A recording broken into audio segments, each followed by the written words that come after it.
ربنا اللہ ثم استقاموا تتنزل علیہم الملائکہ صدق اللہ العظیم۔ عزیز دوستوں، بھائیوں، بزرگوں، نوجوان ساتھیوں، مجلس احرار اسلام کی 93 یوم تاسیس میں آپ حضرات کے سامنے چند معروضات پیش کر کے اجازت چاہوں گا۔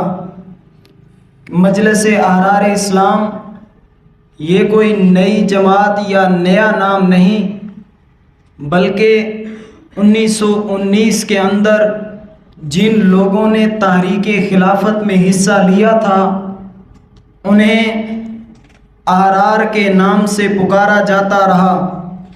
پھر 1929 کے اندر ہمارے اکابرین نے مجلس احرار اسلام کی بنیاد رکھی اور رئیس الاحرار مولانا حبیب الرحمن لدھیانوی رحمۃ اللہ علیہ نے فرمایا تھا کہ اگر ہم صدق کے دل سے اللہ کے شکر ادا کرتے رہے اور صدق کے دل سے یہ کام کرتے رہے تو میرا یقین ہے کہ ہر گوشہ میں مجلس احرار اسلام کا نظام پھیل جائے گا۔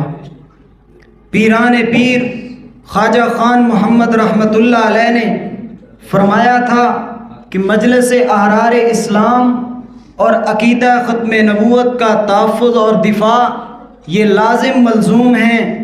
بانی احرار امیر شریعت سید عطا اللہ شاہ بخاری رحمۃ اللہ علیہ اور دیگر اکابرین احرار خصوصاً انہوں نے فتنہ مرزائیت کے خلاف سب سے پہلے عوامی سطح پر آواز بلند کی تھی۔ تو میں مجلس احرار اسلام کے قائدین اور تمام کارکنان کو خراج تحسین پیش کرتا ہوں کہ جس طرح اول دن سے یہ کام شروع ہوا تھا الحمدللہ آج بھی اسی جوش و خروش کے ساتھ یہ کام جاری ہے۔